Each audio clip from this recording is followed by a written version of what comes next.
ایک بہن نے کویسچن کیا تھا کہ بعض لوگ یہ بی بی فاطمہ رضی اللہ تعالی عنہا کے معجزے کے نام سے کتابیں پڑھتے ہیں اور بعض 10 بیویوں کی کہانی پڑھی جاتی ہے اور ارادہ یہ ہوتا ہے کہ اس کو پڑھیں گے تو اس سے برکت ہوگی اور مشکلات وغیرہ حل ہو جائیں گی، تو اس کا پڑھنا کیسا ہے؟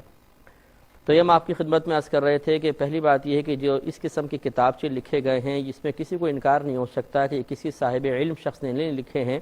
بلکہ اس کے لکھنے والے کا نام تک نہیں معلوم، مجہول شخص نے لکھے ہیں۔ اور ہمارے مطالعے کے مطابق جس کسی نے لکھنے کی کوشش کی ہے اس نے ویسے تو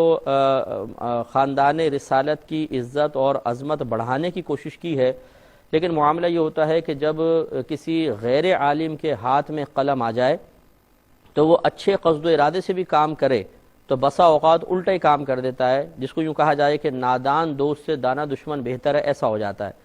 تو اس میں بی بی فاطمہ رضی اللہ تعالی عنہا کا جو لکھا ہے کہ معجزہ، پہلی بات یہ کہ معجزہ صرف نبی سے صدور پذیر ہوتا ہے، غیر نبی سے تو ہوتا ہی نہیں ہے، ایک سب سے بڑی جہالت تو اس میں یہ ہے۔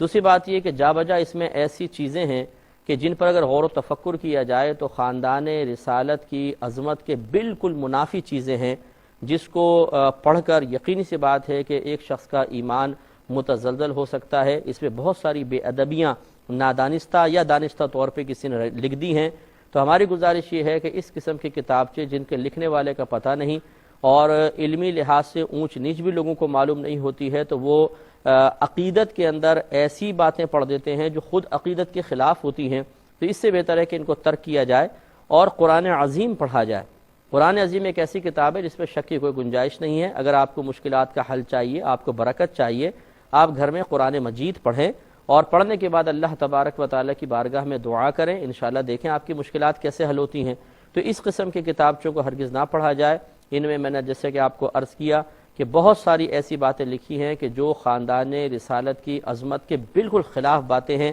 تو ان کو ترک کیا جائے۔